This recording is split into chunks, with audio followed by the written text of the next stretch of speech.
So anyway, mga bossing, dahil nga po dyan sa pagkakatalikod ng mga governors sa Kabisayaan ho, mga bossing.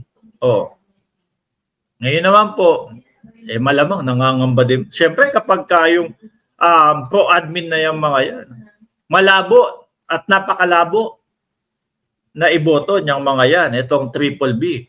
Although si Senator Robin Padilla mananatili dyan, Senator, pikon ka pala sa mga vloggers ha. Dahil daw po, saan nanggaling ang mga iniisip o ang pag-uutak ng mga vloggers? Sabi po ni Senator Robin Padilla yun, mga kababayan. No, doon sa hearing niya. Saan nanggaling ang utak nitong mga vloggers na ito? Wag na po tayong magbalik ng tanong kay Senator Robin Padilla, mga kababayan. Alam naman ho ng tao, no, na 2 taon na hanggang ngayon. Yan pa din ho, no? Mukbang. Mukbang sa Senado. Alba Plur Elcano, salamat po sa inyong super sticker.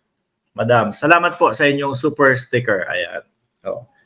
Dahil nga po, yung pagkakatalikod, posible po na itong 3 senador hindi man makaapekto kay Senator Robin Padilla, mga kababayan.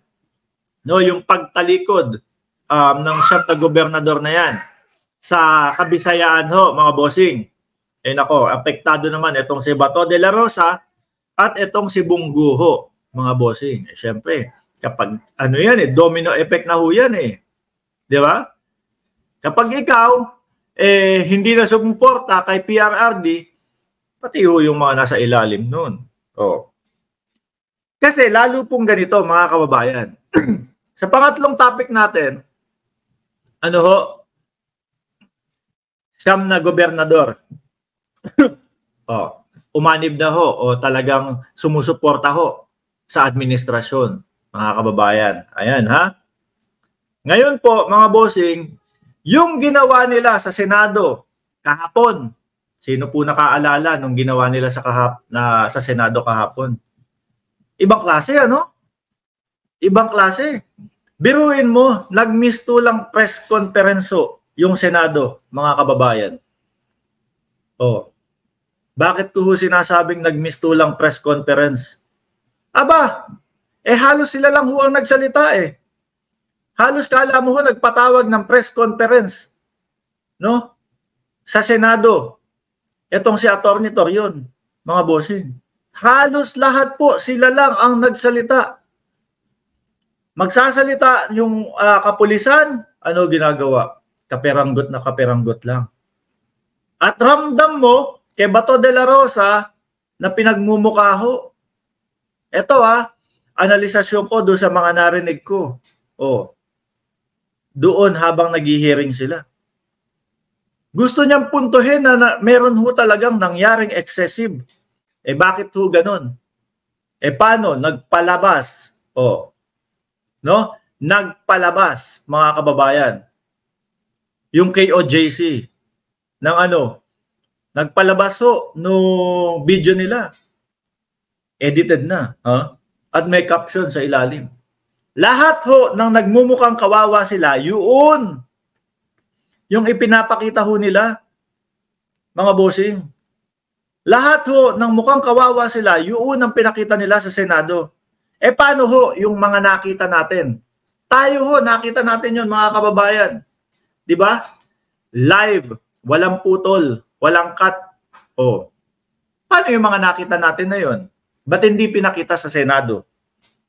At ito kung bakit ko ho nasabi na parang si Atty. Torion o yung abogado ni Kibuloy, parang nagpatawag ho ng press conference sa Senado, nile-lecturean sila. Parang yung 3 nakaganon Hindi ko man nakita sa camera pero parang 3 nakaganon. Imbis na sila, yung parang magiging host ho, mga bossing, aba hindi. Yung KOJC ang naging host, mga kababayan. Sino po nakapanood doon? Ako, sa comment section, although naka-live tayo dito, pero sabi ko, bakit hindi bigyan ng pagkakataong makapagsalita itong mga kapulisan natin. Dahil umaaray ho sila kapag nagkakaroon ng pagkakataon na magsalita po si General Romel Marbil, mga kababayan, ang Chief PNP po. Oh. Ano sabi sa kanila? Bakit hindi kami magpapadala ng maraming kapulisan?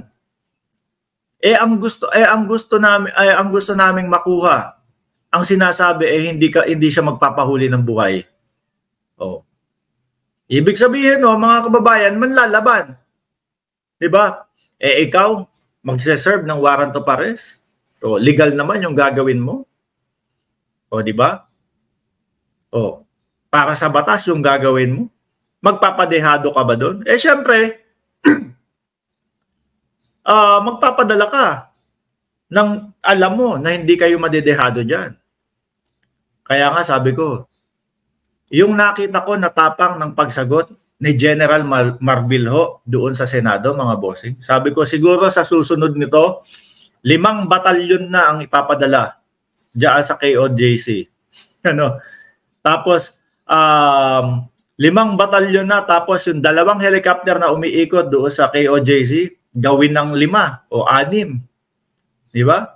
Tapos may lulan o may laman ho yung helicopter na yun. Kung kaya, tagsa 10 katao.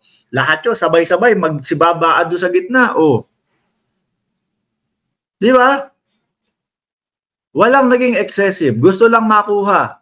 O yung pugante. Gusto lang makuha yung taong nagtatago sa batas. Bakit pinagmumukha niyong mali pa yung PNP dito? Di ba? Bakit nyo pinagmumukhang mali pa yung PNP sa nangyaring yun? Kami wala kaming makitang mali. Live naming nakita. Live kaming nanonood. Oh. Di ba? Ano pa sabi ni Torre at ni Marbil, kung sino man doon? Dadasal kayo? Meron kayong mga gulok? Meron kayong patalim? Meron kayong mga improvised na beng-beng? Oh. Di ba? Yun ba yung pagdadasal ninyo? Sabi ni Sir Kumbati Vlog, CEO nila, Boss Mark, nagtalumpati at yung abogado naman na si Torion, takot mahuli si Kibbs. Paano niya madepensahan kung hindi nila iharap sa korte si Kibbs? Pinipilit pa nga ho nila doon, sir, na bakit nyo sasabihin na pugante si Kibuloy? Oh. Not available lang daw ho, mga bossing. Parang cellphone. Parang cellphone ho, mga kababayan, no? Out of reach. O, di ho ba? Gagawan nila ng lusot eh. Pero ang talagang tamang word ho dyan, mga bossing, pugante ho. At mismo nanggaling na din ho sa bibig ng ating Pangulo. Pugante. Bakit hindi ka magpakita? Oh. Imbis na sinasayang nyo yung panahon nyo, no? Diyan sa conference na ganyan sa Senado. Tatawa ho talaga ako dun. Imbis na sinasayang nyo yung mga oras ninyo, yung mga panahon nyo dyan, ilabas nyo si Kibuloy, hayaan nyo siya ang magsalita dyan, hayaan nyo ipaliwanag niya ang kanyang sarili. Oh. Tapos aaralin ho yan, malalaman kung ano ang katotohanan.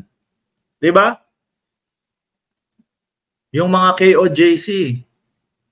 Di ba? Kung talagang kayo, alagad ng Diyos, may nagsasabi na biktima, na argabyado, na molestya, di umano, di ba mas gugustuhin nyo na patas dapat, pantay dapat.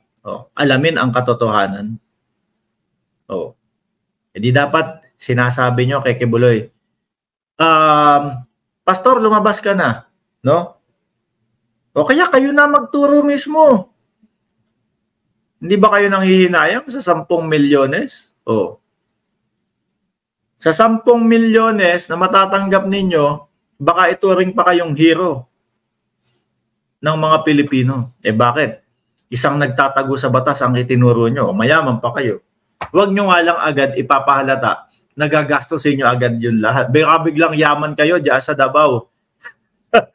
Baka biglang yaman kayo sa Davao, di nahalata na kayo. Nako, madedelikado ho ang buhay ninyo, mga kababayan. Meron pa nga silang paek-ek dyan eh. May paek-ek pa ho sila, mga bossing ha. Meron pa silang paek-ek na kesyo daw po, kung sino ang makapagtuturo ng mananakit kay Kibuloy, bibigyan namin ng 20 milyones. Tinapatan. Kababayan. Ang nakakatakot lang ho, mga bossing, yung isang sinabi nila. Kung sino ang makapagtuturo doon sa tao na gustong magbigay ng 10 milyon o magpatong sa ulo ni Kibuloy, bibigyan namin ng 20 milyones. Nakakatakot to. Bakit nila pinapahanap yung taong yon? Gusto lang naman tumulong sa gobyerno. Ano po? Ano kaya ang plano nila doon sa tao na yon kung sakali na ituro ho, mga kababayan? Di ho ba?